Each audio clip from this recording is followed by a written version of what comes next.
So today I decided to answer a question from a gun control advocate. And this question or this statement, depending on how it's worded, gets brought up a lot. But you know what? I've decided to do a video on this. So without further ado, here's the question.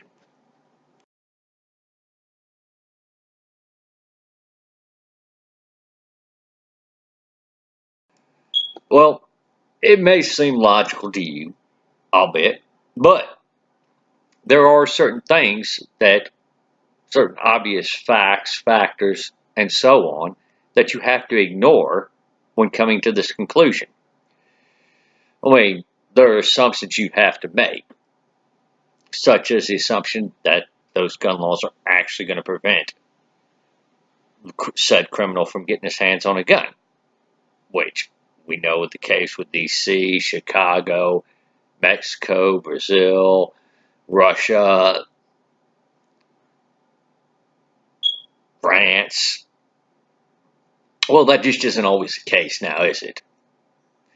Then the second assumption you'd have to actually make is that said criminal actually needs a gun to carry out his or her crime. Again, demonstrably untrue. Then you have to assume that the criminal won't commit the crime without the gun, or won't even attempt to commit the crime without the gun. Again, demonstrably untrue.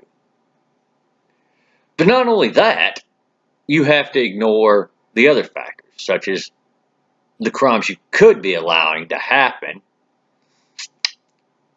with your laws, doing more harm than it's worth. Such as, the documented cases where our current gun laws on the books at the time prevented law-abiding citizens from either owning or carrying the tools that they could have used to save their lives or lives of their family or friends or other people's lives. You have to ignore all the documented defensive gun uses, which you've got quite a few that are documented. Then you have to pretend like there's been no undocumented defensive gun uses. You also have to ignore things like the deterrent factor. What do I mean by this? Well, imagine yourself as a burglar, right? Now, are you going to pick a target? Are you going to break into a home with a gun owner there or a potential gun owner there? Well, you might do so if maybe you know that they're not at home and not going to be at home for a bit. That part is true, but that requires a little bit of extra effort, a little bit extra work, and there's still the deterrent factor there. And if you're going to break into a gun owner's home while they're there, or somebody who may potentially own a firearm while they're there, well, you're not too bright, and eventually your criminal career is going to come to a pretty bad end,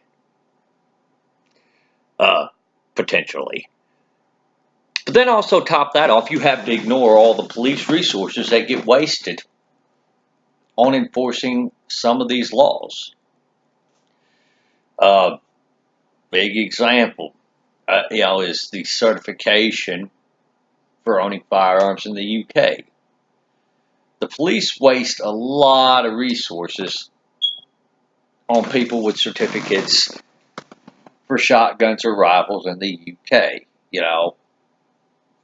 They're wasting their resources investigating law-abiding citizens, people that weren't going to commit crimes anyway, when those resources could have been directed to solving real crimes.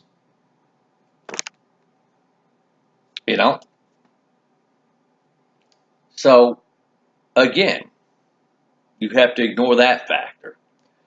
So when you start putting these things together and actually start to think about them, you start to see where this question kind of falls apart, and where this logic and line of thinking kind of falls apart here. That's all I have. Y'all take her easy out there.